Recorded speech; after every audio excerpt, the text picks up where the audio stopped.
अस्सलामुअलैकुम, मेरा नाम है मोहम्मद इब्राहिम ख़ान और आप देख रहे हैं मेरे YouTube channel. My name is Ibrahim Khan. Welcome to my YouTube channel.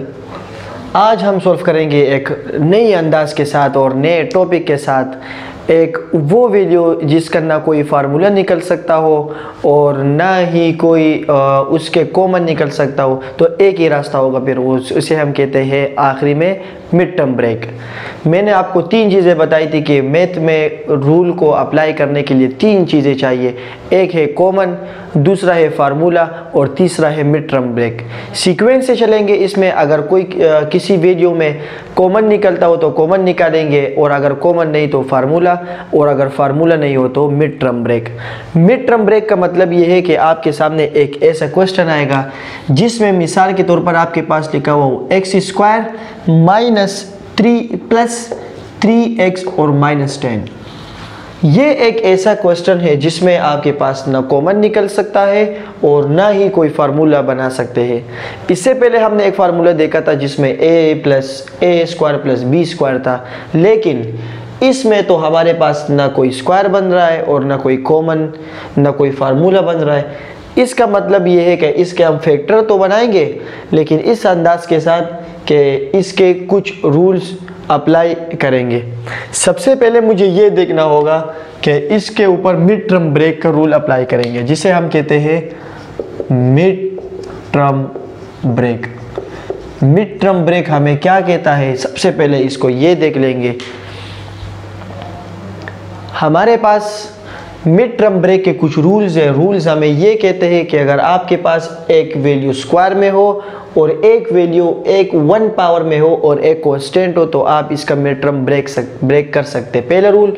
दूसरा रूल ये है कि हमेशा जितनी भी पहली पावर होगी उसका हाफ दूसरे पावर होगी। अगर यहाँ पे पावर 4 हो गई तो यहाँ पर इसकी पावर 2 होगी। अगर यहाँ पर इसकी पावर 6 हो गई तो वहाँ 3 होगी। अगर यहाँ पावर 3 होगी तो यहाँ पर मिड टर्म ब्रेक नहीं हो सकता। फिर हम जाएंगे साइंथेटिक डिवीज़न के ऊपर, जो नेक्स्ट लेक्चर है हमारा। फिलहाल इसको समझिए कि x², लेकिन इसका पैटर्न क्या है। जो x² के साथ कोफिशिएंट है वो क्या है हमारे पास 1। इसका कोफिशिएंट वो होता है जो वेरिएबल के साथ नंबर होता है, वो है 1। दूसरे के साथ है 3 और तीसरा टर्म है हमारे पास 10। आप इसका रूल ये है कि multiply the first coefficient of the first term with the last constant term.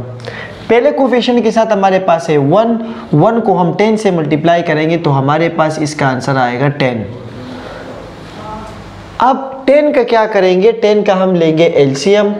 ऐसे एलसीएम इसका लेंगे कि इसको आप ऐसे ब्रेक करें कि आपके पास या तो इसका और इसका जो फैक्टर है उसको आप प्लस करके ये बीच वाली वैल्यू ले आए 3, और या इन दोनों को माइनस करके आपके पास वैल्यू आ जाए 3 और उसी फैक्टर को मल्टीप्लाई करके आपके पास आ जाए इसका आंसर 10।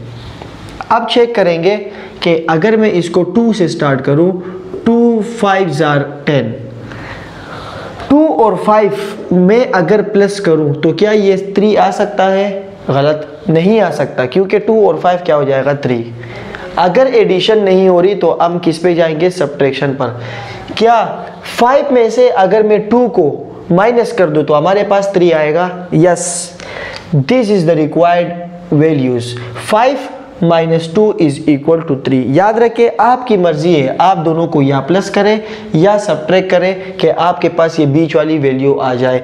ये हम क्यों कर रहे हैं, हमेशा याद रखें। मिड टर्म हम इसीलिए ब्रेक करते हैं कि आपके पास 4 टर्म आ जाए, क्योंकि अगर आप कॉमन लेंगे तो 2 का अलग और 2 अलग, 3 का आप कॉमन नहीं निकाल सकते। तो चलिए स्टार्ट करते हैं इसको। आपके पास ये है कि x², मैं अब लिख रहा हूँ कि अगर 5x में से मैं 2x को माइनस कर दूं तो मेरे पास ये बीच वाली वैल्यू आएगी। ये वाली वैल्यू जो मैंने लिखी है ये मैंने इस टर्म को डिनोट किया है। अगर 5x में से 2x माइनस करो तो 3x आएगा। समझ आ रही है? अच्छा, अगर ये समझ आ गया तो अब हम क्या करेंगे, अब हम कॉमन निकाल सकते हैं। हमारे पास 4 टर्म आ गए, 2 टर्म ये हो गए और 2 टर्म आपके पास ये हो गए। इन दोनों में से आप कॉमन निकल सकता है, इन दोनों में से और इन दोनों में से। आप मुझे बताएं इसमें से कॉमन सेम वो नंबर या वो वेरिएबल जो इन दोनों में सेम हो, वो क्या है हमारे पास? वो है x। x यहाँ पर भी है, x यहाँ पर भी है। जब मैं ब्रैकेट लगाऊंगा, अब जो मैंने x बाहर निकाल दिया, जो रह गया उसको मैं ब्रैकेट के अंदर लिखूंगा। यहाँ पर ब्रैकेट के बाहर एक x आ गया, ये तो x की पावर 2 थी, मतलब 2x। एक x बाहर आ गया तो एक x अंदर रह गया, प्लस अब ये एक ही x था, ये जब बाहर निकाल दिया तो अंदर क्या बच गया? ओनली 5। अब हम इन दोनों को सॉल्व करेंगे। इन दोनों में माइनस का साइन कॉमन आ रहा है और एक 2 कॉमन आ रहा है। इन दोनों में x कॉमन नहीं है, एक में है और एक में मौजूद नहीं है, तो हम क्या करेंगे? इस दोनों में से मैं 2 बाहर निकालूंगा, अंदर क्या रह जाएगा उसे मैं लिखूंगा। यहाँ देखें 2 जब बाहर आया तो अंदर क्या रह गया? x। अब माइनस माइनस प्लस, ये बहुत इंपॉर्टेंट पॉइंट है, ये माइनस माइनस प्लस, क्योंकि कुछ बच्चे माइनस माइनस नहीं कर देते तो फिर वो कहते हैं कि हमारे पास दोनों टर्म सेम नहीं आ गए, जो कि उसको आंसर फिर निकालना मुश्किल हो जाता है। तो हमेशा याद रखें कि माइनस का साइन अंदर वाली साइन को मल्टीप्लाई कर लेता है और जो कि अल्टरनेट हो जाते हैं। अल्टरनेट का मतलब अगर प्लस है तो माइनस, माइनस है तो प्लस। अब यहाँ पर देखिए हमारे पास हमेशा मिड टर्म में, अगर आप ये देख रहे हैं कि आप मिड टर्म सही कर रहे हैं या कि गलत, आपके पास ये दोनों टर्म हमेशा सेम आएगी। जब ये दोनों टर्म हमेशा सेम आएगी तो हम क्या करेंगे? x प्लस 5, ये दोनों सेम थी, वो मैंने बाहर निकाल दिया। इसके बाहर क्या है? x माइनस 2, ये दोनों सेम थी, वो मैंने एक मरतबा लिख लिया कॉमन। इसके बाहर क्या बच गया? x और माइनस 2। ये आपके पास ये इसके फैक्टर आ गए। अब मैं, चूँकि इस चैनल का मकसद ही यही है कि आप सीख जाए, सीखने से अच्छा है सीख जाए। जितना आप लोग सीखेंगे तो काम आसान हो जाएगा। देखिए सबसे पहले मैं आपको ये बता दूं कि मैट्रिक और 9 की बुकें चेंज होती रहती है, किसी में क्वेश्चन अलग, किसी में पैटर्न अलग, किसी में अलग। अब हम क्या करते हैं? बस रजिस्टर उठा के काम कंप्लीट करते हैं, रजिस्टर एक्सरसाइज कंप्लीट हो गया, काम कंप्लीट हो गया। वो मैटर नहीं करता, मैटर वो करता है कि आपको आता क्या है, आप लर्न क्या कर रहे हैं, आप सीख क्या रहे हैं। जितना आप लोग सीखेंगे तो आपको अगर कोई बुक चेंज भी हो जाए तो कोई मसला नहीं, आपको पैटर्न आना चाहिए और आप सीख रहे। अगर आप नहीं सीख रहे, आप सिर्फ एक्सरसाइज को कंप्लीट कर रहे और अपनी कॉपी भर रहे, तो ये आपके लिए मुश्किल है। लर्निंग पे आ जाए, सीखने पे आ जाए, हर एक वीडियो हर एक कॉन्सेप्ट के साथ हर एक चीज़ सीखे। लर्निंग काम आएगी, एक्सरसाइज काम कंप्लीट करना ये काम नहीं आएगी। जितना आप सीखेंगे वो काम आएगा। अब देखो मैं अगर इसके दोबारा मल्टीप्लाई कर लूँ, x को x से मल्टीप्लाई कर लूँ तो क्या बनेगा? x square plus minus minus, x को 2 से मल्टीप्लाई करूंगा तो 2x। अब प्लस और प्लस 5 और x को मल्टीप्लाई करूंगा तो 5x और प्लस माइनस ये हो जाएगा 5 2 जा 10। आप देखें x स्क्वायर माइनस 2x और 5x, ये बच जाएगा प्लस का 3x और माइनस 10। 5 में से 2 निकाले तो 3। आप देखें ये दोबारा क्वेश्चन बन गया। इसे कहते हैं लर्निंग। हमने इस सवाल में ये प्रूफ किया है कि हम किसी भी वैल्यू के मिड टर्म ब्रेक करके उसके फैक्टर बना सकते हैं। और अगर आप ये चेक करो कि मैंने फैक्टर सही निकाले या कि गलत, आप दोनों फैक्टर को मल्टीप्लाई करके दोबारा सवाल बना सकते हैं। तो इसका मतलब हमने आज मिड टर्म देखा। मिड टर्म में ये वैल्यू हमने देखी कि किस तरह बीच वाले टर्म को सब्ट्रैक्ट करते या ऐड करते हैं कि हमारे पास टर्म 4 हो जाए। मिसाल के तौर पर आपके पास 3 वैल्यू है तो आप उस बीच वाली वैल्यू को 2 करेंगे, 2 वैल्यू करेंगे कि एक के साथ चले जाए और दूसरा दूसरे के साथ, जिसमें आपके पास मिड टर्म ब्रेक हो जाए और एक फैक्टर आ जाए। तो ये सवाल हमने देखा। अभी नेक्स्ट सवाल हम करेंगे कि हम इसमें मिड टर्म कैसे ब्रेक कर सकते हैं।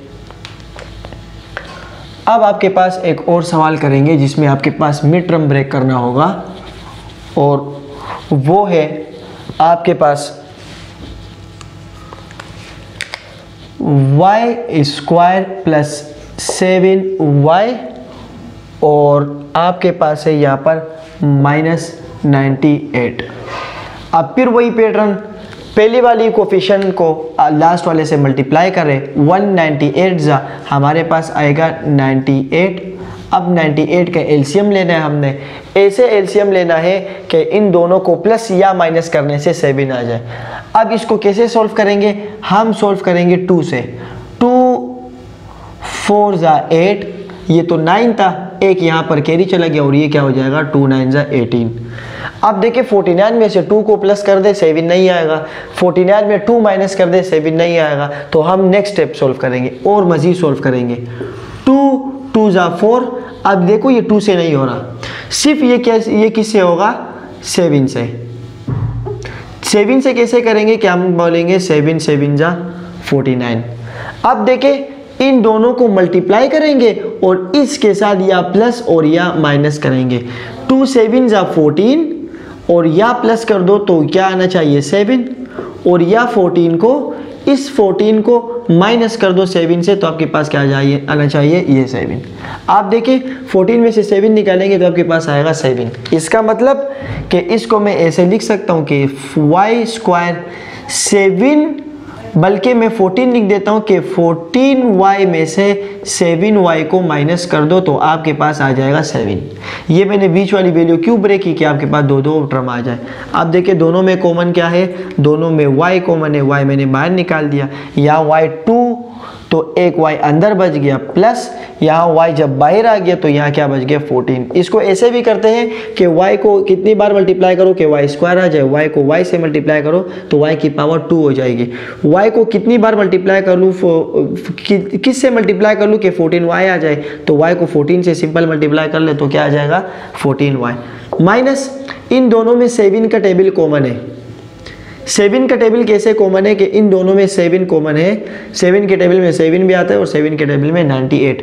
तो 7 जब बाहर आ गया तो अंदर क्या बच गया y, और माइनस माइनस हो जाएगा प्लस, और 7 को जब 14 टाइम मल्टीप्लाई करेंगे तो आपके पास आएगा 98।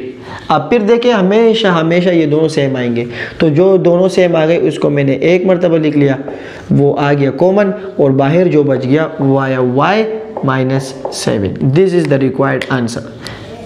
ये बहुत इजी है मिड टर्म ब्रेक करना, बहुत इजी है। सिर्फ आपको कंसेप्ट समझने के आपने बीच वाली वैल्यू को ब्रेक कर दी, दोनों को आपने कॉमन ले लिया, कॉमन में जो सेम फैक्टर थे उसको आपने एक मरतबा लिख लिया, और इसके अलावा जो बाकी बाहर बच गए उसको आपने लिख लिया। तो ये हमारे पास थे 2 फैक्टर। इस तरह से ये मिड टर्म ब्रेक होता है।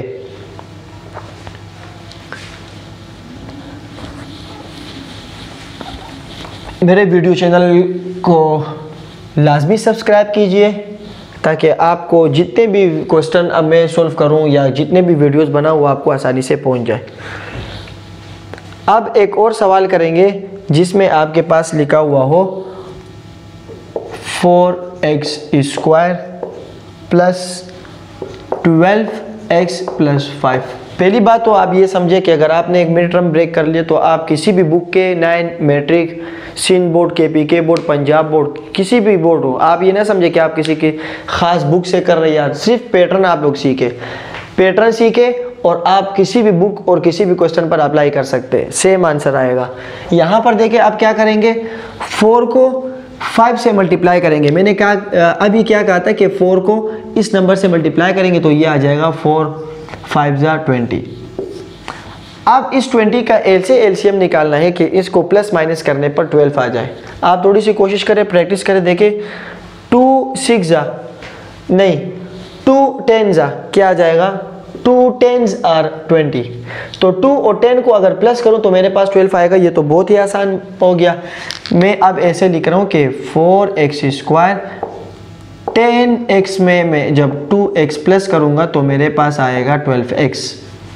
10x में जब 2x प्लस करूंगा तो मेरे पास आएगा 12x। ये मैंने क्यों ब्रेक किया कि 2 ये हो जाए और ये 2 टर्म ये हो जाए। अब इन दोनों में क्या सेम है, यहाँ देखें इन दोनों में क्या सेम है, 4 का टेबल और 10, इन दोनों में 2 का टेबल सेम है। 2 के टेबल में दोनों आते हैं। जब 2 बाहर आ गया और एक x बाहर आ गया, एक x भी निकाल सकता हूँ क्योंकि यहाँ x की पावर 2 है और यहाँ 1, तो अंदर क्या बच गया, 2 को इतने टाइम मल्टीप्लाई कर ले कि आपके पास 4 आ जाए। अब ऑब्वियसली बात है वो आपके पास क्या आ जाएगा 2, और यहाँ पे x की पावर 2 थी, एक x अंदर आ गया और एक x बाहर, ये आ जाएगा 2x प्लस 2 का टेबल इतना पड़े कि आपके पास 10 आ जाए, वो आपके पास है 5 और x बाहर आ गया तो ओनली 5 रह गया। Now we solve the second term, वो आपके पास है प्लस। देखिए यहाँ पर दोनों में न तो वेरिएबल सेम है और ना ऐसा नंबर जो दोनों टेबल में आता हो। 2 के टेबल में 5 नहीं आता, 5 के टेबल में 2 नहीं आता। तो अब ये याद रखें कि जब दोनों में कोई सेम नहीं हो तो हमारे पास कॉमन आता है 1। ये 1 आएगा तो 1 को जब कितनी टाइम मल्टीप्लाई कर ले कि 2x आ जाए, वो ऑब्वियसली बात है 2x आएगा।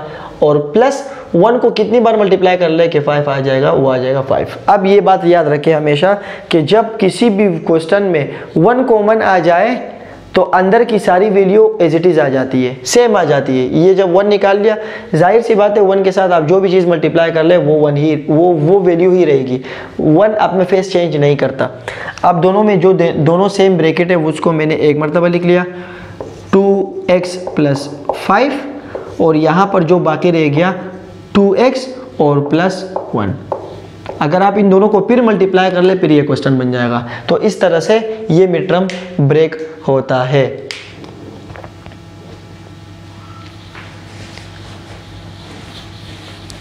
आप एक सवाल और करेंगे, फिर इस मिड टर्म को वाइंड अप करेंगे। वाइंड अप करने के बाद एक नया टॉपिक स्टार्ट करेंगे। जैसे मिसाल के तौर पर एक थोड़ा सा कॉम्प्लेक्स क्वेश्चन करते हैं जो अगले एक्सरसाइज से रिलेटेड है। मैं अभी से ही इसके थोड़ी सी बेसिक बता दूं और इसको हम फिर मज़ीद नहीं करेंगे, बिल्कुल मिड टर्म के साथ ही है, लेकिन थोड़ी सी एक आसानी की इन लोगों ने। ये आपके पास एक सवाल ये रहा, एक टर्म ये रहा आपके पास और एक टर्म ये रहा +5 और यहाँ पर आ जाएगा -7। ये एक ऐसा सवाल है जिसमें आपके पास कह रहे हैं कि आप इसकी मिड टर्म ब्रेक कर दो, आपकी मर्जी है। आप मिड टर्म ब्रेक करें, फार्मूले लगाए, कॉमन ले लें, आप इसको सॉल्व करें। मैं मिड टर्म करना चाह रहा हूँ लेकिन इसमें से थोड़ा सा मसला आ रहा है। मसला कुछ भी नहीं है, आसान है। आप इन दोनों का मिड टर्म ब्रेक कर रहे, 1 को 1 के साथ आपके ज़हन में यही आ रहा है ना कि 1 को 1 से मल्टीप्लाई कर ले, जो वैल्यू आएगी उसको प्लस माइनस करके 9 आ जाए। फिर आप x² को 5 से मल्टीप्लाई कर ले, जो आंसर आ जाए वो लिख ले। फिर इन दोनों का मिड टर्म ब्रेक कर ले, 2 फैक्टर इसके आएंगे, 2 फैक्टर इसके, 4 फैक्टर हो जाएंगे। 4 फैक्टर का मतलब ये सवाल थोड़ा सा लेंथी जाएगा। तो इसमें हम क्या करेंगे, एक नए चीज़ की एडिशन करेंगे, जिसे आप ये नोट करें कि x² + 9x यहाँ पर भी है और x² + 9x यहाँ पर भी है। इसे हम सपोजिशन मेथड से करेंगे।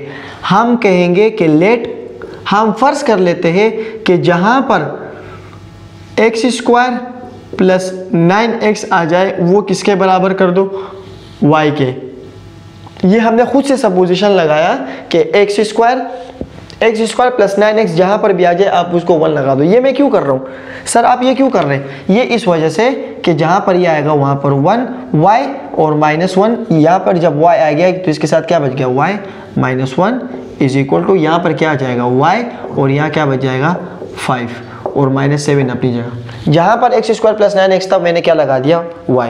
ये मैं क्यों कर रहा हूँ, आपके पास वैल्यू छोटी हो गई। यहाँ पे इसकी पावर 2 थी, जब 2 से मल्टीप्लाई करूँगा 4 आएगा। अब इसको इससे मल्टीप्लाई करूँगा तो 2 आएगा। और मिड टर्म में हमेशा पावर 2 को आसानी से सोल्व किया जाता है। तो अब मैं क्या करूँगा, देखो इसका तरीका ये है कि y को y से मल्टीप्लाई करें और y को फिर 5 से। जब ये ख़त्म हो जाए फिर 1 को y से मल्टीप्लाई कर ले और 1 को 5 से। पैटर्न देखिए आप, ये जो ब्लू लाइन मैंने लगाया है, y को पहले किससे करेंगे, y से। तो y से y को मल्टीप्लाई करूँगा y², फिर y को 5 से मल्टीप्लाई करूँगा तो मेरे पास आएगा 5y।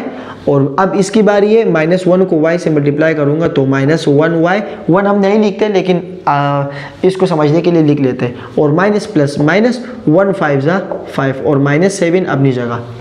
अब देखिए ये क्या बन जाएगा, ये बन जाएगा y²। 5y में से एक y निकालो तो मेरे पास 4y बच जाएगा। और minus minus plus, sign minus का लगाएंगे। जब भी आप वैल्यू को प्लस या माइनस करते हैं तो हमेशा याद रखें कि इनकी साइन क्या है। अगर दोनों के साथ माइनस है तो हम माइनस लगाएंगे। और यहाँ पे देखें ये भी हो सकता है कि माइनस माइनस प्लस करेंगे, प्लस लेकिन साइन उसके लगाएंगे जिसकी वैल्यू बड़ी होगी। यहाँ पर 7 के साथ क्या है, माइनस, तो हम लगाएंगे -5 और 7 क्या हो जाएगा, 12। अब देखिए ये वो टर्म बन गई जिसकी पावर एक 2 थी और इसकी पावर 1 हो गई। मैंने कहा था कि 2 का हाफ 1, तो 1 हो गई। तो अब इसका मिड टर्म ब्रेक हो सकते हैं। पहले नंबर को आखिरी से मल्टीप्लाई कर लो तो यहाँ पे है 1, 1 को 12 से मल्टीप्लाई कर लो, यहाँ पे आ जाएगा 12। 12 का एलसीएम लेंगे, ऐसे एलसीएम के जिसको प्लस माइनस करने पर 4 आ जाए। तो मैं इसको ऐसे लिख सकता हूँ कि 2 6 = 12। अब 2 और 6 को प्लस करके 4 आ सकता है, या 2 को 6 से माइनस करके 4 आ सकता है। अब देखिए 2 को 6 से प्लस करेंगे तो 10 आएगा, यहाँ पर तो 4 है, लेकिन ये नहीं हो सकता। हाँ 2 को 4 से माइनस करेंगे तो 4 आएगा, लेकिन यहाँ पे 6 से माइनस करेंगे 2 से तो 6 माइनस नहीं हो सकता, -4 आएगा। तो इसको मैं प्लस कर रहा हूँ और इसको मैं क्या कर रहा हूँ माइनस। अब देखिए प्लस माइनस, -4 में से 2 निकालेंगे तो प्लस का 4 बचेगा और साइन क्या आएगा प्लस। इसका मतलब ये है कि हम y², मैं ये कह रहा हूँ कि 6y में से जब आप 2y माइनस करेंगे तो आपके पास क्या आ जाएगा 4y, और 6 को जब 2 से मल्टीप्लाई करेंगे तो आपके पास क्या आ जाएगा 12। इसका मतलब हम मिड टर्म सही ब्रेक कर रहे हैं। अब इन दोनों में सेम क्या है, y एक बाहर एक अंदर, प्लस यहाँ पर y कितने 1, वो बाहर आ जाएगा, अंदर क्या बच जाएगा 6, माइनस दोनों में साइन माइनस का कॉमन है और ये 2 का टेबल कॉमन है। 2 जब बाहर आ जाएगा तो 2 के टेबल इतना पड़े कि y आ जाए तो 2y और माइनस माइनस प्लस, 2 6 12। दोनों में ब्रैकेट y प्लस 6 सेम है, उसको मैंने एक मरतबा लिख लिया और y के बाहर y - 2 बच गया, वो हमारा आंसर हो गया। अब सर हमारे पास इन दोनों को मल्टीप्लाई करके क्या ये आ सकता है? अभी तो आपने बताया था कि फैक्टरों को मल्टीप्लाई करके क्वेश्चन आएगा, यहीं से बात शुरू हो जाएगी। इन दोनों को मल्टीप्लाई करने से ये नहीं आएगा, क्योंकि हमने y का आंसर निकाला है और हमें क्वेश्चन में क्या दिया हुआ है x। अब थोड़ा सा दिमाग लड़ाओ कि इसके साथ क्या करें, थोड़ा सा दिमाग लड़ाए। यहाँ पे हमने क्या लिखा हुआ है y, सवाल में तो y है नहीं, हम क्या करेंगे, ये आंसर मैंने इसको कह दिया, नहीं ये आंसर नहीं होगा। अब क्या करेंगे, अब ये काम करेंगे कि जहाँ पर हमने y सपोज किया था हम y की वैल्यू पुट कर देंगे और वो हमारा रिक्वायर्ड आंसर आ जाएगा। जहाँ पर y है, y की जगह मैं क्या पुट करूँगा, x² + 9x, मैं पुट कर रहा हूँ x² + 9x, और इसके साथ क्या है +6, एक ये आएगा और मल्टीप्लाई में y की वैल्यू फिर क्या थी, x² + 9x, और इसके साथ माइनस में क्या है 2, तो ये क्या आ जाएगा -2। अब ये इसका आंसर आ गया। अब ये वो वैल्यू है जिसका मिड टर्म ब्रेक हो गया और हमने एक सपोजिशन मेथड से इसका मिड टर्म ब्रेक किया। उम्मीद करता हूँ आपको मिड टर्म की वैल्यू समझ आई होगी। अगर अभी भी समझ नहीं आ रही तो आप मुझे कमेंट में कोई एक सवाल जिसे आपको मुश्किल हो रही हो तो आप मुझे बता सकते हैं, जिसकी मैं सॉल्व करने की कोशिश करूँगा। आप प्रैक्टिस करेंगे तो ये काम आसान हो जाएगा। तो इंशाल्लाह फिर मिलते हैं नेक्स्ट लेक्चर के साथ और एक नई सरप्राइज़ के साथ, जो कि एक इजी ट्रिक के तौर पर और एक आसानी के तौर पर हम सॉल्व कर सकेंगे। मेरे YouTube चैनल को लाजमी सब्सक्राइब कीजिए, सब्सक्राइब करना ना भूलिए। तो इंशाल्लाह फिर मिलते हैं नेक्स्ट लेक्चर के साथ। Keep learning and keep sharing.